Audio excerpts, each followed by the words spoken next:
am a South African artist. I've been a board game enthusiast for 20 odd years. And what led me to become a board game developer and designer is the sort of the amalgamation of art and design and narrative and interactivity that I think board games allow. My background's in digital design and gamification online, so that's sort of it all sort of folded into board games, which I think is a wonderful medium in which to hang art and narrative and mechanics in a wonderful physical product. So my first game project was Ancient Terrible Things, which was released in 2013, which has got a wonderful reception to date. The game was a collaboration between myself and a game designer based out of the UK called Simon McGregor. The two of us collaborated very closely to design a very nice, casual press-your-luck game that's sort of wrapped in an interesting, illustrative shell with a great theme, which I find particularly interesting, which is sort of pulp and horror and my own love of old Steven Spielberg movies from the 80s and Lovecraftian literature, 2080 comic books from the 80s.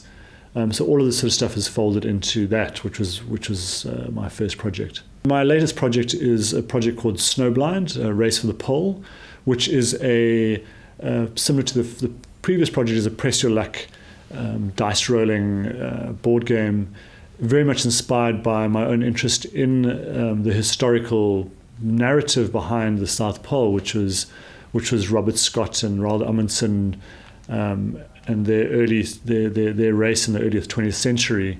I just thought this theme had huge potential for a board game. I also loved, from an artistic perspective, I thought the palette was very interesting. I liked the idea of playing with white as a color, in that where the previous game was very dark greens and very somber, this is quite the opposite.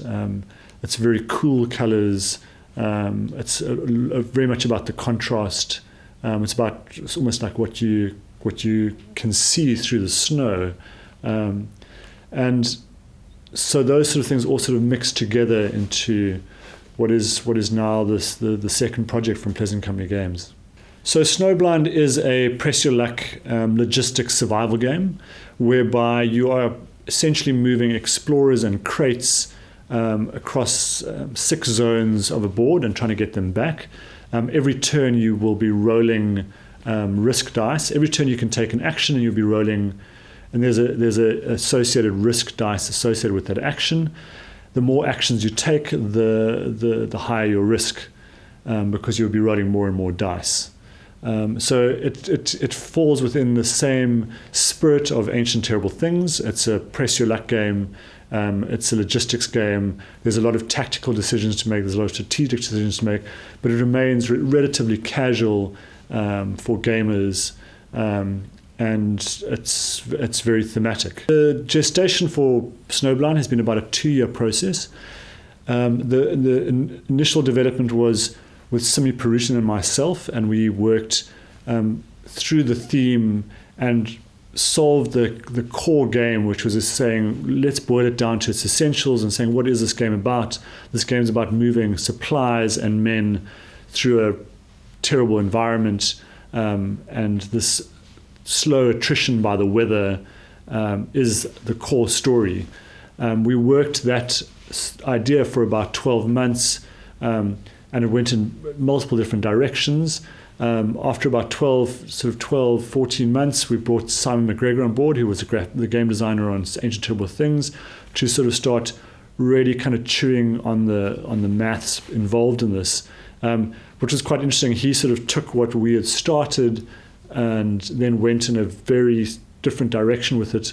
Much like Ancient Terrible Things, the game has gone through about 11, 12 iterations, different mechanics that we've tried, I quite like to try and, like a true sort of, a bit of a masochistic auteur, really, that I like to try as many different game mechanics as possible.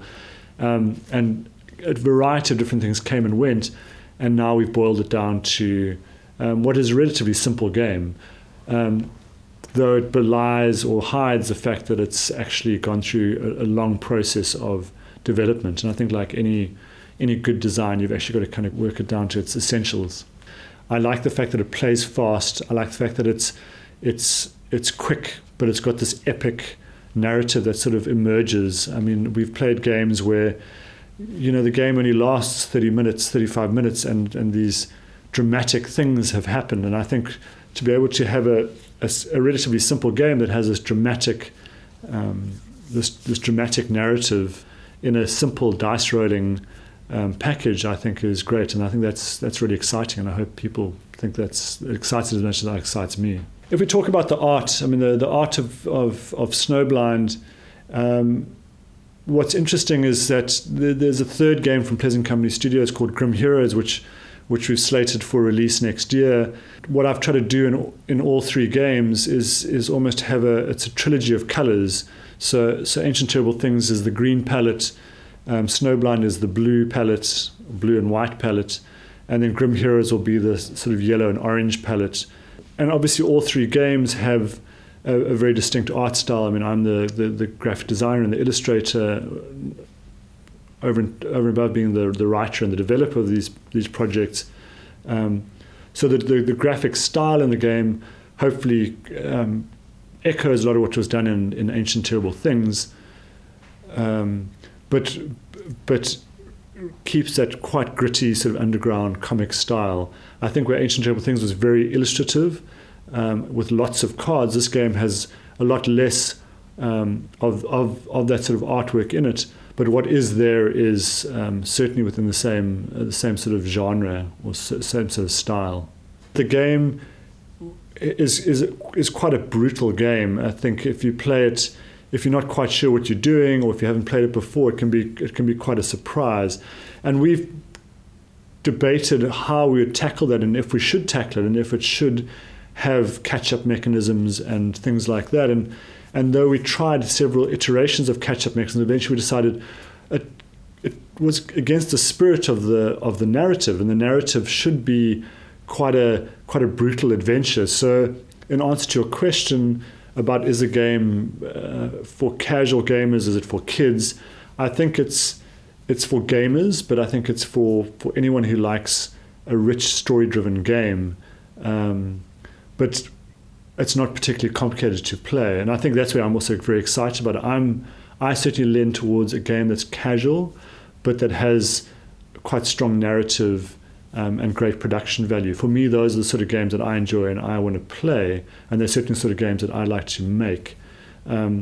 So the game can play from 8-year-old plus, and we've played a couple of games with kids and they love it. I mean, and what's quite interesting, where adults get quite upset by their men getting knocked down in the snow and they're not going to make it back, kids get more and more excited by those sort of things, purely because I think they're responding on a completely instinctive level to that narrative that's emerging and the story that's actually coming out of the gameplay, which I think they obviously delight from. They find it very surprising. And Ancient Terrible Things is known for being high production value, and I was very determined that any product that was put out in the world has a collectability about it. And I think anyone who makes products should be determined to make something that is beautifully done. And I think as an independent developer, you have that liberty where mass market is less interesting to you than doing something beautiful. I think Snowblind, though it has a lot less components than, in fact, I correct myself, it actually has probably as many components as Ancient Terrible Things, but they're different components, where Ancient Terrible Things had a lot of like decks of cards with lots of illustrations. This game has wood, it has cardboard, it has stickers, it has all these different, and it has cards. So it's a case of still wrapping that up in a beautiful, collectible product with the highest quality finish with cardboard and wood. The background of Snowblind, the historical story behind Snowblind, has some very interesting angles or anecdotes which are great from a gameplay perspective.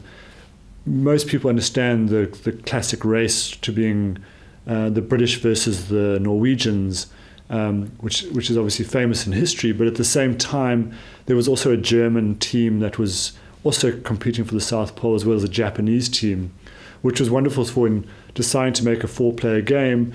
Choosing these 4 nations was easy to do because of the historical background. It is also quite interesting in the sort of age of there's a sort of nationalism, there's worldwide nationalism that's building, and I certainly am not a nationalist, and I think, like many liberals, I find the rise of nationalism is quite a scary thing. But and one was deciding when designing this game whether it should pull back on including sort of national teams like we've done, where we've got the Japanese, the Germans, the Norwegians, and the British. Where many games skew rather going towards generic teams that might just be red, white, blue, yellow colors.